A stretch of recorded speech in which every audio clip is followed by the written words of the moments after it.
पुराने ज़माने की बात है कि ईरान में एक बादशाह हुकूमत करता था। उसका अदल और इंसाफ दूर दूर तक मशहूर था। उसने अपने माल के दरवाजे पर एक संदूक रखवा दिया था, जिसमें उसकी रियाया अपनी शिकायतें और तकलीफ़ों की अर्जियां लिख कर डाल दिया करती थी।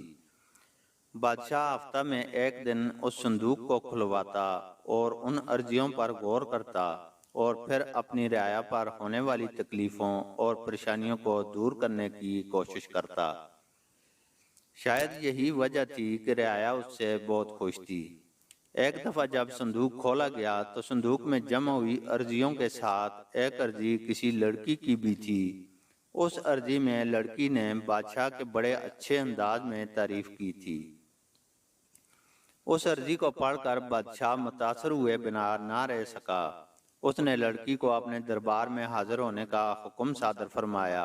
कुछ देर बाद फटे पुराने कपड़ों में मलबूस, ऊपर से एक मैला बुर्का ओढ़े हुए वो लड़की दरबार में हाजिर हुई। उसने बादशाह को शाही ढंग से आदाब किया और 10 बस्ता खड़ी हो गई। बादशाह ने उसकी तरफ देखा और बोला, लड़की, हम तुम्हारे खत से बहुत खुश हुए। हम तुम्हें कुछ इनाम देना चाहते हैं। बोलो, तुम्हें क्या चाहिए?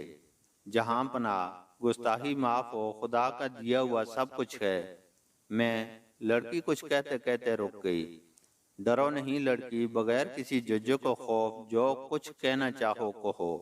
हम तुम्हारी फरियाद को सुनकर उसे पूरा करने की कोशिश करेंगे। बादशाह ने लड़की को हिम्मत दिलाई। जहां पनाह, मैं एक आदमी से शादी करना चाहती हूँ, मगर वो आदमी मुझसे शादी करने से साफ इनकार करता है। बादशाह सलामत उस लड़की की बात सुनकर सोच में डूब गए। सोचने लगे, हो सकता है ये लड़की बदसूरत हो या इसके जिस्म पर कहीं किसी हिस्सा पर कोई ऐब हो, या फिर इसकी एक आंख ना हो। उसकी आवाज़ कोयल की आवाज़ की तरह मीठी थी। शायद इसका रंग भी कोयल जैसा हो। बादशाह इन्हीं सवालों में उलझा रहा। आखिर उसने लड़की को नकाब उलटने का हुक्म दिया।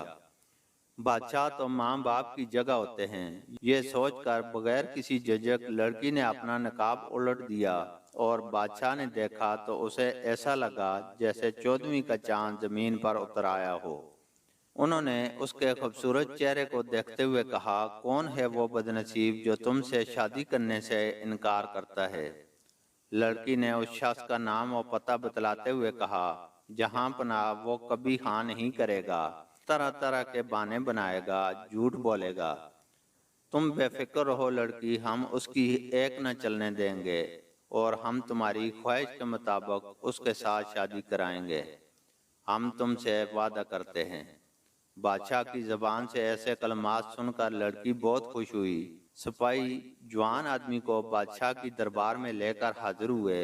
बादशाह ने उसका नाम और पता जानकर उससे कहा, ए नौजवान, क्या तुम इस लड़की से शादी करने से इनकार करते हो?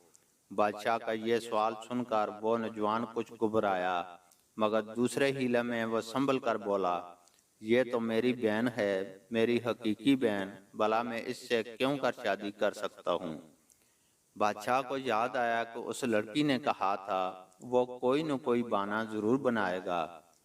तुम्हारे पास इसका क्या सबूत है कि ये तुम्हारी हकीकी बहन है?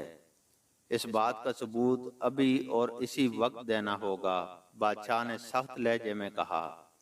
आलम पना, मैं इस बात का अभी सबूत पेश कर सकता हूँ, मगर मुझे 2 घंटे की मोहलत दे दी जाए। और बादशाह ने उस नौजवान को 2 घंटे की मोहलत दे दी। 2 घंटे बाद वो नौजवान अपने मोहल्ले के 2-3 बुजुर्गों को साथ लेकर आया। उन बुजुर्गों ने बादशाह के पूछने पर उस नौजवान के बयान की तस्दीक कर दी। अब बादशाह लड़की की तरफ देखा कि वो कुछ कहना चाहती है। लड़की कुछ देर खामोश रही, फिर उसने घबराई हुई आवाज में कहा, जहां पना, आप मुलाहिजा फरमाइए। अब से 6 माह बेशतर इन ही बुजुर्गों ने दरबार में हुजूर के रूबरू हलफ उठाकर कहा था कि मैं इस नौजवान की बहन नहीं हूँ, क्योंकि उस वक्त जायदाद का झगड़ा था। मेरा बाप लाखों रुपए की जायदाद छोड़कर मरा था। इस भाई ने एक पाई तक नहीं दी, और जब मैंने हुजूर का दरवाज़ा खटखटाया تو ان ہی بزرگوں نے قسم کھا کر مجھے اس کی بہن ہونے سے انکار کر دیا تھا، اور آج یہی بزرگ مجھے اس کی بہن بتا رہے ہیں۔ لڑکی کی بات سن کر دربار میں سناٹا چھا گیا۔ حاضرین دربار لڑکی کی عقل مندی پر حیران رہ گئے۔ گواہوں اور نوجوان کے ہوش اڑ گئے۔ بادشاہ کے حکم کے مطابق 6 ماہ پچھلی مثل منگوائی گئی۔ لڑکی کی بیان کی تصدیق ہو چکی تھی۔ بادشاہ بہت خوش ہوا۔ اس نے لڑکی کو اس کے حق کا حصہ دلوایا اور شاہی خزانے کی طرف سے انعام و اکرام دیا گیا۔ اس کے بھائی اور جھوٹی گواہی دینے والوں کو مناسب سزائیں دی گئیں۔